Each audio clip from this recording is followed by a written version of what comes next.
What's going on, YouTube? Metal Complex here, and today I've got another really interesting knife review slash knife overview to do with you guys. This is the Zero Tolerance 0055 Sprint Run. I'm going to show you guys the exact model number right now. There you go, right there.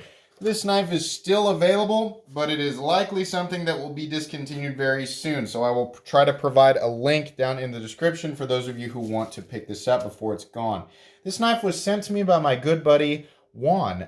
Thank you so much, Juan, for letting me take a look at this. Also, I'm going to request, if you're watching right now, please send me an email, Juan, at metalcomplex87@gmail.com. I have a question for you about this knife.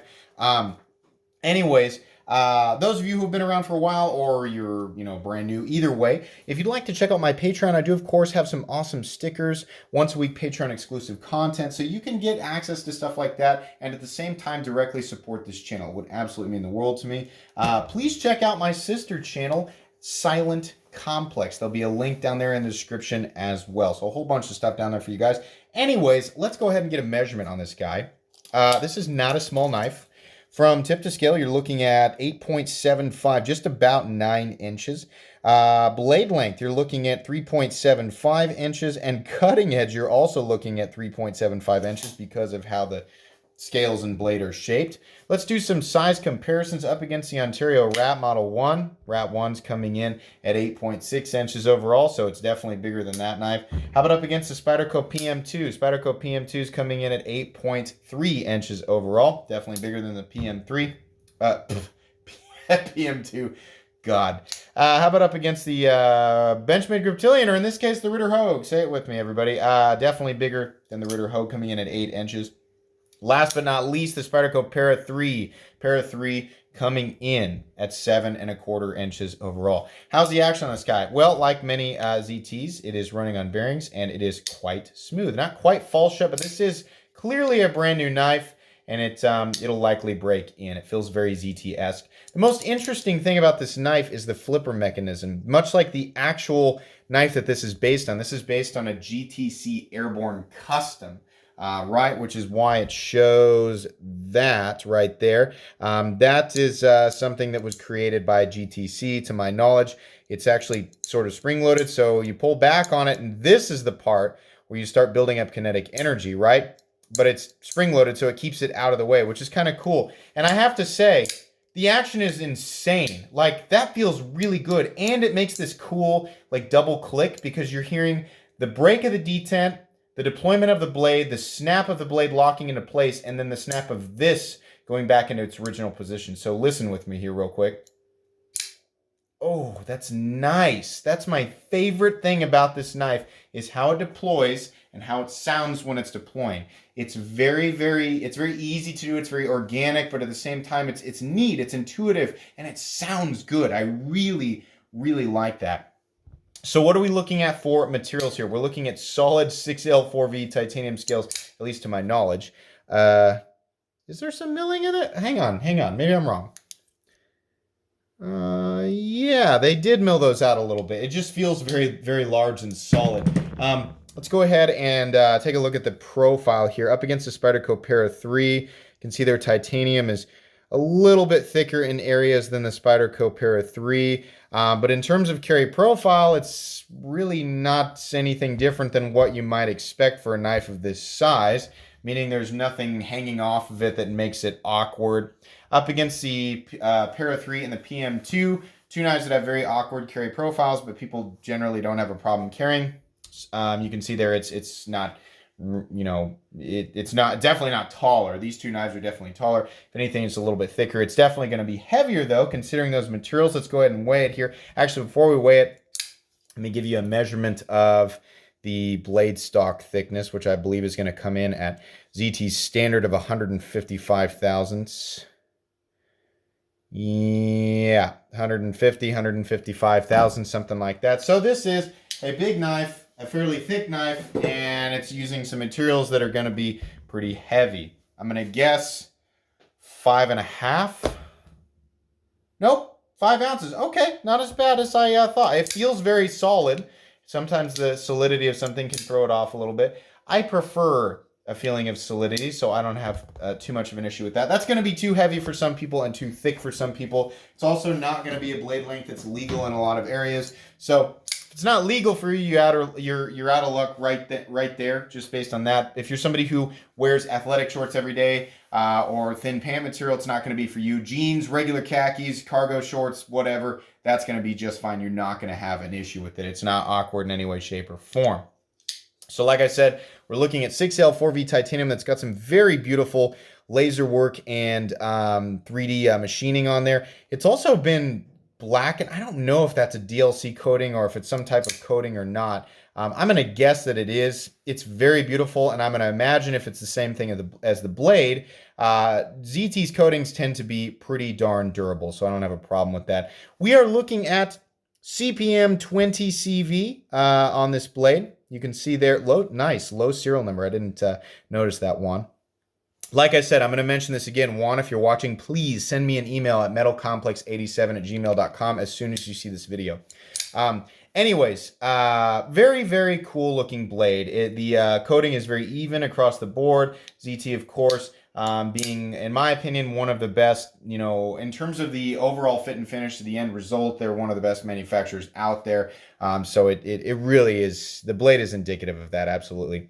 We have one of the most unique looking Wharncliffe blades that I've ever seen. Not only does it take an angle, much like a Tanto, but it's a Wharncliffe, and the angle's, it's even less than 50%. It's at like 40% the length of the blade. And then it's compound ground, with the thinner edge being up here and the thicker edge being up here. Very interesting to look at. I kind of like it. It's not going to be for everybody. A lot of people in the unboxing were like, nah, I don't like how that looks. And some people were like, wow, that's super cool. It's a polarizing design. It's going to be like that. Some people are going to like it and some people won't. I would have preferred that the thinner edge be back here and the thicker edge be up here, because if I'm going to be doing some delicate work, trying to, I guess, slice an apple, or if I'm trying to make kindling for a fire, I would want the control right up next to my hand. But I don't know. I don't know what the design philosophy behind that was. I know it's not really that big of a deal. I don't think this is a knife that people are going to buy to gain some specific sort of advantage, camping or whatever tactical thing they're throwing at. I think this is one of those knives. It's built well. It's not going to be overly, cumbersome, but it's the cool factor on it is just going to be off the charts for some people. Like I said, not for everybody, but for some people. Blade has no sharp edges other than the cutting edge. This has been nicely knocked down everywhere, all the way down here to the tip. Definitely going to be a strong blade. You can see carrying that thickness all the way out. I love ZT's front side. I hate all this paragraph that they put on the other side. I don't know why Kai USA feels like they have to do that, but they feel like they do. We've got nicely knocked down edges everywhere. I really like this micro milling. The laser work, I could take it or leave it. It does give this sprint run some character. Like I said, this is a sprint run and it's still available. So if you want it right now, check the description. If you're watching this 2 months, 6 months, or a year into the future, it's likely gone. Sorry about that. The pivot's very interesting. The dress side or the show side pivot. Nothing to speak of in terms of an adjustment head, but it looks really nice. Moving down here, the assembly on this is interesting. The screws must go right in to the titanium because you're not seeing any screws here. You're just seeing the lanyard hole. Then you have a sort of floating backspacer. I really like how that looks, goes with the design. Then you've got 2 body screws over here. Now, this is unlike ZT.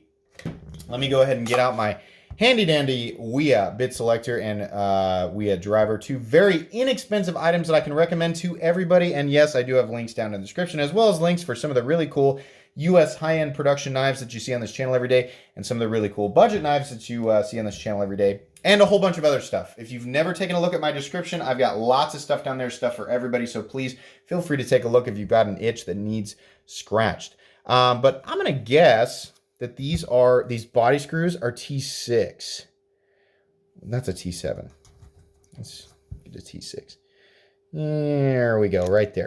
So let's take a look. It's not like ZT. Usually, yeah, those are T6. Usually their pivot and body screws are at least T8. So that's kind of weird. Let's check this guy right here. And yeah, that's at least T8. It might actually be bigger. In any case, though, pivot's fine. Don't like the size of the body screws. Not that big of a deal. There is at least very minimal hardware on this guy, and I appreciate that. This side is much the same as the front, except of course it has the frame lock. There is a steel lock bar insert. You can see it's kind of tucked on. It's interesting how they have this cut, right? Makes room for this GTC flipper thingy, and then it goes into there. It does double as the over travel stop. It's nicely done. Easy to access. Might be a tad sharp. Might be something that bothers you a little bit over time. Not that big of a deal.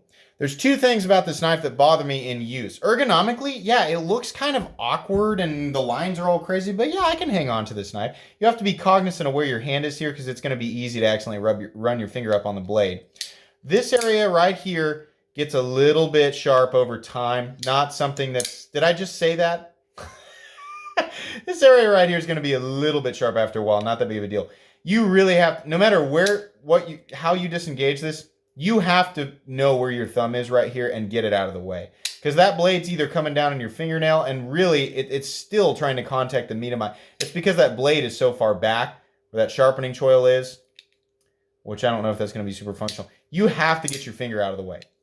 There's no double clutch. I mean, it's going to pass the detent ball, but its next stop is your finger, one way or another. So you have to move it out of the way. So that's something that you really are going to have to consider. If you're somebody who likes to sit around, for example, what's a knife that I've got here that does it really well? Okay, just because it's on the table, the Holt Spectre V3. You can see there where the flipper tab contacts your finger. It's not something that's going to cut your finger, and at the same time, it's past the detent ball, so you can move your finger out of the way and just get going. In this case, you have to move your finger. You have to put just not an enormous amount of force. It doesn't matter how much force you put on this blade when you're disengaging it, because the first stop is that flipper tab on your finger, so you don't have to pay attention as much. On this blade, you have to be very cognizant of the amount of force that you put back here, because its next stop is the blade on your finger, right? Not the flipper tab, it's the blade, because the flipper tab gets retracted into the handle, right? If the flipper tab was out, then yeah, then it would stop your finger, but it retracts for convenience, right? So it's kind of a trade-off. So that's something you got to pay attention to. Here's the thing that bothers me the most about this knife. This whole thing is like really crazy, intricate, has this crazy blade, right? And it's cool because it's very thematic. And then there's this pocket clip that's just like, they finished it and they were like, yeah, well, we forgot a pocket clip. That's what it makes me feel like. They just sort of slapped a pocket clip on there, and it's fine. It works, but it's just, it looks like a basic pocket clip that you'd get on a Kershaw.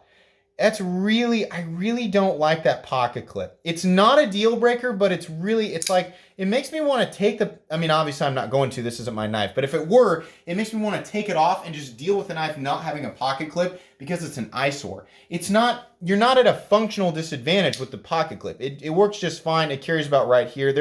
I wouldn't call it shallow, but there's a decent amount of knife sticking out of your pocket, but it's going to do the job, and it doesn't create what I would consider to be a hot spot. But it's just weird. Like, why didn't they do a cool pocket clip? I don't know. These knives originally, I think, were much higher. I believe you can get these knives now for between $200 and $225. Of course, prices change. It depends. I mean, availability changes, so that's up in the air. I don't know.